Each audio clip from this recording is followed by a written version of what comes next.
ሰላም እንዴት ናችሁ? በጣም ወሳኝ መረጃዎች በተለይ ለ12ኛ ክፍሎች የዘንድሮ 2018 የማትሪክ ፈተናን በተመለከተ ማለት ነው።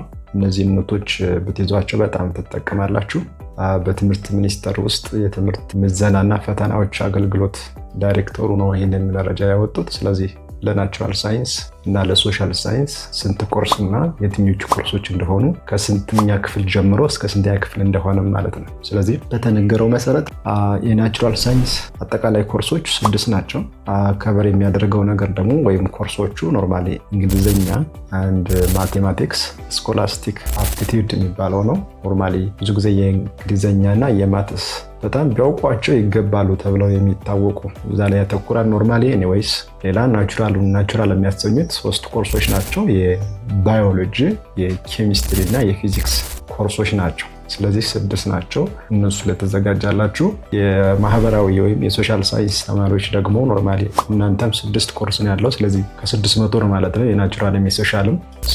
ኮርሶቹ እንግሊዝኛ አለ ኖርማሊ ዛትማች ልዩነት ያለው አይመስለኝም። የሶሻል እና የናቹራል ሳይንስ እንግሊዝኛ፣ ሂሳብም በተመሳሳይ ኦር ማቴማቲክስ፣ ዜን ስኮላስቲክ አፕቲቲዩድ የሚባለው ነው አዘ ሴም ቲንግ የእንግሊዝኛና የማትስ ፈተናዎች ወይም እንግሊዝኛና የማትስ ጥያቄዎችን የሚያጠቃልል ማለት ነው። ሌላ ሶሻል የሚያሰኙ 3 ኮርሶች አሉ። ታሪክ ወይም ሂስትሪ፣ ጂኦግራፊ ዘን ኢኮኖሚክስ። እነዚህ 3 ኮርሶች አሉ።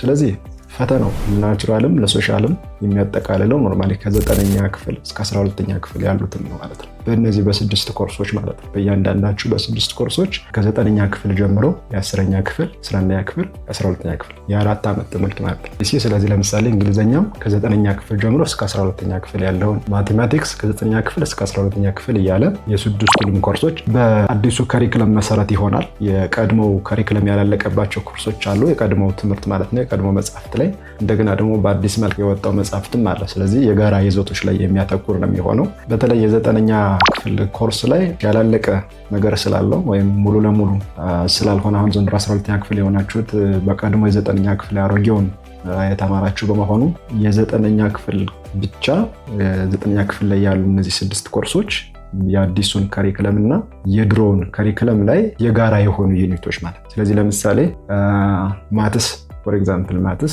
9ኛ ክፍል የድሮ መጽሐፍ አለ፣ 10ኛ ክፍል የድሮ መጽሐፍ አለ። ስለዚህ የ9ኛ ክፍል የድሮ እና የ10ኛ ክፍል የድሮ ማትስ ላይ የጋራ ዩኒቶች የትኞቹ ናቸው? ፎር ኤግዛምፕል ሴት ወይም ሪሌሽን ፋንክሽን የጋራ ነው ወይንስ የትኞቹ ዩኒቶች ናቸው የጋራ? ስለዚህ እነሱን የጋራ የሆኑ ዩኒቶችን ታያላችሁ፣ ትዘጋጃላችሁ ማለት ነው። ሙሉ ለሙሉ ከ10ኛ ክፍል ጀምሮ እስከ 12ኛ ክፍል ያለው ግን ሙሉ ለሙሉ በአዲሱ ከሪክለም ይሆናል ማለት ነው። ምክንያቱም 10ኛ ክፍል ዘንድሮ 12ኛ ክፍል የሆናችሁት ድሮ 10ኛ ክፍል የጀመራችሁት በአዲሱ ከሪክለም ስለሆነ ማለት ነው። ሌላው ኢኮኖሚክስ የማህበራዊ ሳይንስ ተማሪዎችን በተመለከተ ኢኮኖሚክስ ግን የ10ኛ ክፍል ጀምሮ ይሆናል ማለት ነው። በአዲሱ ከሪክለም ሆኖ በአዲሱ ከሪክለም መሰረት ሆኖ 10ኛ ክፍል፣ 11ኛ ክፍል፣ የ12ኛ ክፍል የኢኮኖሚክስ ኮርሶችን መሰረት ያደረገ ጥያቄ ይሆናል ማለት ነው። ስለዚህ የ9ኛ ክፍል ኢኮኖሚክስ ኖርማሊ የፈተናው አካል አይሆንም ማለት ነው። የማህበረ ሳይንስ ወይም ደግሞ የሶሻል ሳይንስ ተማሪዎች ማለት ነው። ኦኬ ለማጠቃለል ያክል ስለዚህ የአሮጌው ከሪክለም መጽሐፍቶች የሚያገለግሉት 9ኛ ክፍል ላይ ብቻ ይሆናል ማለት ነው። ነገር ግን ሙሉ ለሙሉ በአሮጌው ከሪክለም ወይ ደግሞ በአሮጌው የትምህርት ስርዓት ወይም የአሮጌው መጽሐፍትን ሙሉ ለሙሉ ዩኒቶችን ሳይሆን እያንዳንዱን ኮርሶች አሁን በአዲስ መልክ ከተዘጋጀው መጽሐፍት ጋር የጋራ ዩኒቶች የትኞች ናቸው የሚለውን በ6 ኮርሶች መሰረት ማለት በ5 ማለት ነው።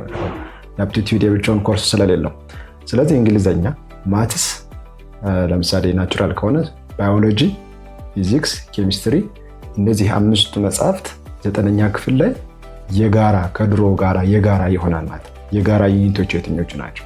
የሶሻል ሳይንስን ለምሳሌ ማትስ፣ እንግሊዝኛ፣ ሂስትሪ፣ ጂኦግራፊ አንድ ኢኮኖሚክስ 9ኛ ክፍል የለም። ስለዚህ ኢኮኖሚክስን ትዘሉና 9ኛ ክፍል ላይ እነዚህን 4ቱን ማለት ነው ከድሮ መጽሐፍት ጋር ታስተያዩና የጋራ ዩኒቶች የትኞቹ ናቸው እነሱን ለየታችሁ ታወጣላችሁ ማለት ነው። ኦኬ ከዛ ውጭ ናቹራል ሳይንስ ጋር ስንመጣ ዘሴም ነው የሚለው ማትስ፣ እንግሊዝኛ፣ ኬሚስትሪ፣ ባዮሎጂ፣ ፊዚክስ ከ10ኛ ክፍል ጀምሮ ያለው ሁሉንም በአዲሱ ከሪክለም ይሆናል። 9ኛ ክፍል ግን የጋራ የሆነው የትኛው ነው? ከድሮ ትምህርት ጋራ ማለት ነው። በዚህ መንገድ ላይ ኢኮኖሚክስ እንዳልኳቸው ከ10ኛ ክፍል ጀምሮ ያለውን 10፣ 11፣ 12 ስለዚህ ባጭሩ ከ10ኛ ክፍል ጀምሮ ያሉት ሁሉም መጽሐፍቶች ወይ ደግሞ እነዚህ የነገርኳቸው 6 መጽሐፍቶች የፈተናው አካል ይሆናሉ ማለት ነው። 9ኛ ክፍል ግን ከኢኮኖሚክስ ውጭ ያሉ እነዚህ ከዘርኳቸው መጽሐፍቶች ከኢኮኖሚክስ ውጭ ያሉት የድሮና የአሁኑ ተስተያይቶ የጋራ ዩኒቶች የትኞች ናቸው የሚለው እነዛን የጋራ የሆኑትን ለይታችሁ በዛ መሰረት ይወጣል የሚል ኢንፎርሜሽን ነው የወጣው ማለት ነው። ስለዚህ በዚህ መሰረት አንብቡ።